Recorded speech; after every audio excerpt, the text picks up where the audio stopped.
صدق اللہ العظیم۔ میرے محترم اور معزز مسلمان بھائیوں،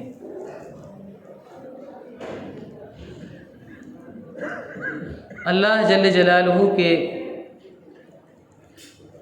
صفاتی ناموں میں سے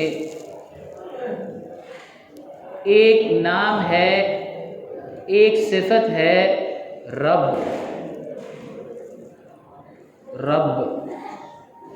پروردگار، جس کا ترجمہ پروردگار سے کیا جاتا ہے۔ پالنہار، پالنے والا،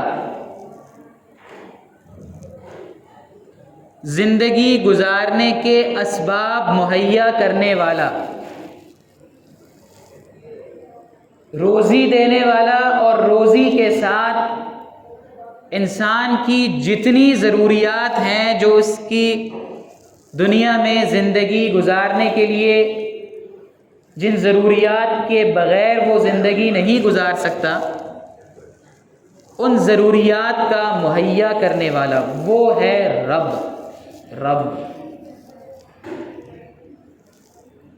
اور فرمایا سورہ فاتحہ کی سب سے پہلی آیت، الحمدللہ رب العالمین، یہ رب انسان نہیں ہے۔ پروردگار صرف رب انسان نہیں ہے، رب العالمین۔ انسانوں کا عالم ایک عالم ہے، فرشتوں کا عالم ایک عالم ہے، جنوں کا عالم ایک عالم ہے۔ جتنی مخلوق اللہ نے اس کائنات میں بنائی ہے،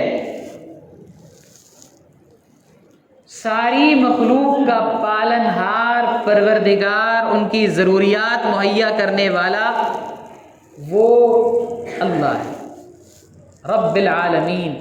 جتنے جہان ہیں، سارے جہانوں کے ساری مخلوقات کا پالنے والا اللہ ہے، سب کا پروردگار اللہ ہے۔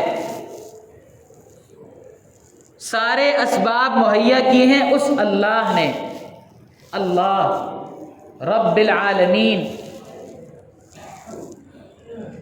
عالم ارواح میں، جہاں اللہ تعالیٰ کے امر سے، اللہ کے قدرت سے قیامت تک کے آنے والے انسانوں کی روحیں جمع ہیں،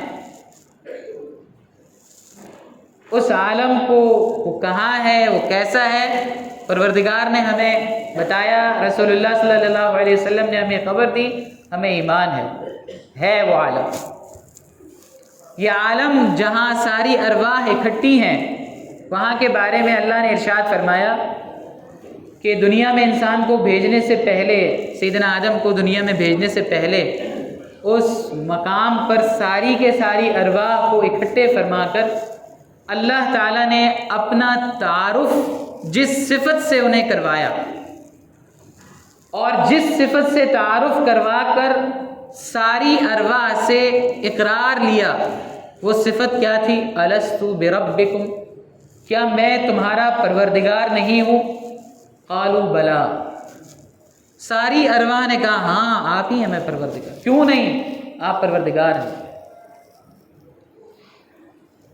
جہاں قرآن کریم نے انسان کی پیدائش کا تذکرہ کیا ہے، اللہ تعالیٰ نے انسان کی پیدائش کو ذکر کیا ہے، وہاں اللہ تعالیٰ نے اس کلمہ رب کو بھی ذکر فرمایا۔ وہی پروردگار ہے جس نے تمہیں 3 اندھیروں میں رکھا، 3 اندھیروں میں تمہیں پالا ہے۔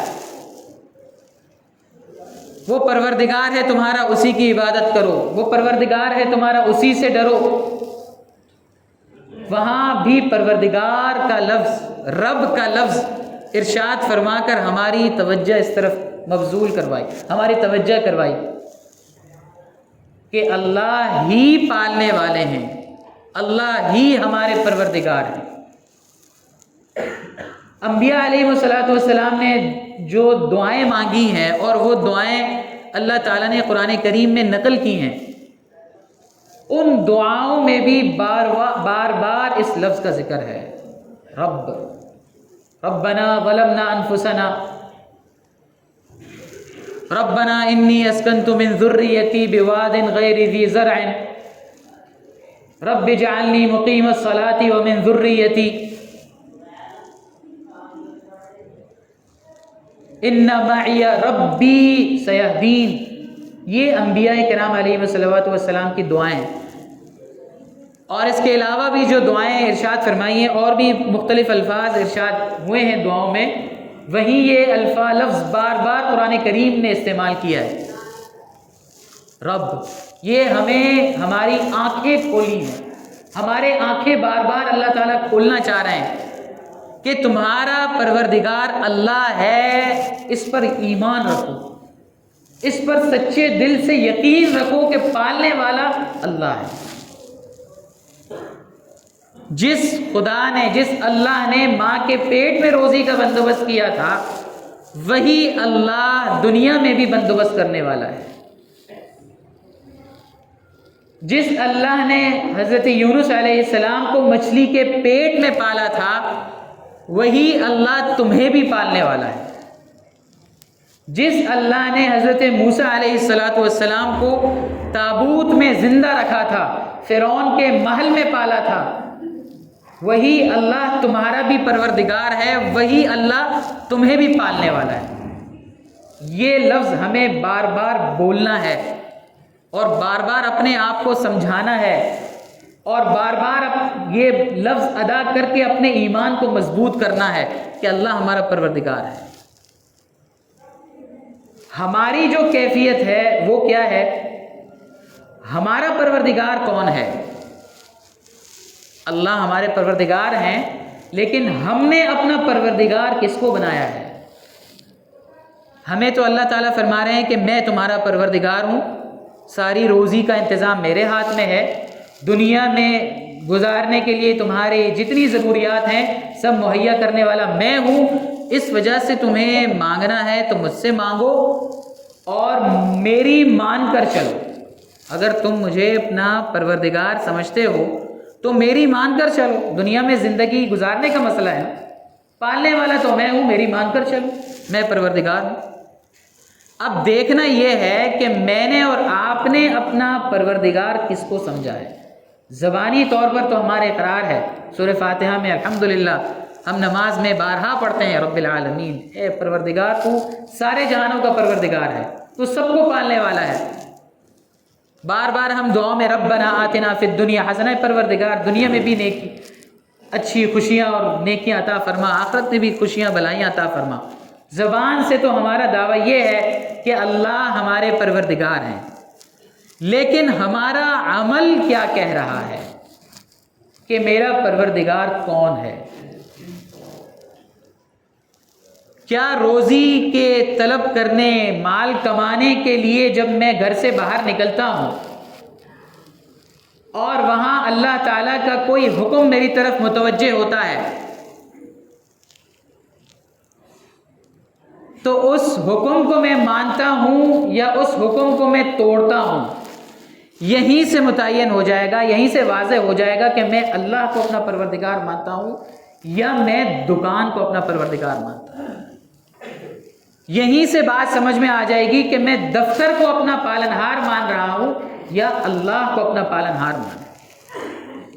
جو اللہ سب کی حفاظت فرمائے رشوت لے رہا ہے، وہ اپنے مال میں بڑھوتری چاہ رہا ہے، بڑھنا چاہ رہا ہے، میرا مال بڑھ جائے. کیوں؟ میری زندگی اچھی گزر جائے، میری زندگی میں زیادہ سے زیادہ لطف اندوز ہو سکوں. میں رشوت لے رہا ہوں، میں سود لے رہا ہوں، وجہ یہ ہے کہ میرا سرمایہ بڑھے گا، میری خوشی بڑھے گی. اگر میں رشوت لے رہا ہوں، سود لے رہا ہوں، تو اس کا مطلب یہ ہے کہ میں نے اس مال کو اپنا پروردگار سمجھا ہے، اللہ کو اپنا پروردگار نہیں سمجھا.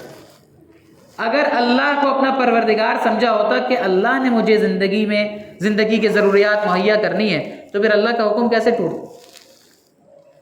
نماز کا وقت ہوتا تو میں یہ نہ کہتا کہ ابھی گاہکوں کے آنے کا وقت ہے، ابھی گاہک آ رہے ہیں، ابھی تو ذرا گاہکوں سے نمٹا لوں، نماز تو پڑھتا رہوں گا. تو اس کا مطلب یہ ہے کہ میں نے دکان کو اپنا پروردگار بنایا ہے. زبانی دعویٰ تو میرا ہے کہ اللہ پروردگار ہے، عمل سے میں نے نہیں دکھایا کہ میں اللہ کو اپنا پروردگار مانتا.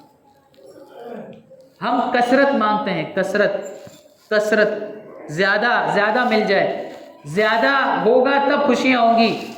یہ نظریہ، یہ فکر ایک مسلمان کی نہیں ہونی چاہیے.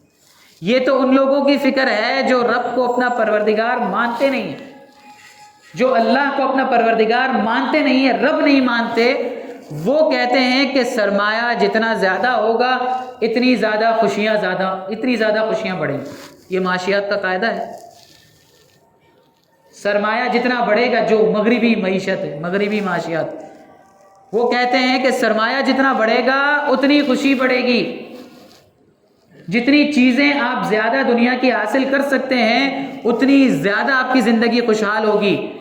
اللہ کو اپنا پروردگار ماننے والوں کا نظریہ کثرت نہیں ہے، زیادتی نہیں ہے، زیادہ ہو جائے. اللہ کو اپنا پروردگار ماننے والوں کا نظریہ کیا ہے؟ برکت، کہ وہ اپنے مال میں اللہ سے برکت کے طالب ہوتے ہیں. برکت. یہی وجہ ہے کہ جو کثرت کو اپنا مقصود سمجھتے ہیں، اللہ کو رب نہ ماننے والے، اللہ پر یقین نہ رکھنے والے، ان کے ہاں انگریزی زبان میں برکت کا کوئی ایسا لفظ ہے ہی نہیں جو برکت کے معنی کو پوری طرح ادا کر سکتا ہو. اسی وجہ سے جب برکت، جہاں قرآن کریم کے الفاظ میں برکت کا لفظ آتا ہے اور اس کا انگریزی ترجمہ کرنے کی ضرورت پیش آتی ہے تو ماہر ترجمہ جو نگار ہوتے ہیں وہ برکت کا ترجمہ برکت سے ہی کر کے گزرتے ہیں. اللہ تعالیٰ برکت دے. برکت کا کوئی انگریزی میں لفظ کا اس کا مفہوم ہے ہی نہیں. وہاں کثرت ہی خوشحالی کی ضمانت قرار دی جاتی ہے. اور ایک مسلمان کا نظریہ یہ ہونا چاہیے کہ اللہ نے برکت میں خیر رکھی، کثرت میں نہیں، برکت میں. اور یہ اسی شخص کا نظریہ ہوگا جو اللہ کو اپنا پروردگار مانے گا. اور اللہ کو اپنا پروردگار مان کر جہاں اللہ کا حکم ٹوٹتا ہوا نظر آئے گا وہاں یہ نہیں دیکھے گا کہ اس حکم کے ٹوٹنے سے میرے مال میں اضافہ ہوگا، وہاں وہ یہ دیکھے گا کہ اللہ کے حکم کے ٹوٹنے سے مال میں برکت کی کمی ہو جائے گی. کچھ اور باتیں اس کے متعلق، برکت کے متعلق کچھ عرض کرنی ہے، انشاءاللہ وہ اگلے جمعے عرض کی جائیں گی. اللہ تعالیٰ مجھے اور آپ کو دین کا صحیح سمجھ نصیب فرمائے، دین کا فہم نصیب فرمائے، اور اللہ کو اپنا پروردگار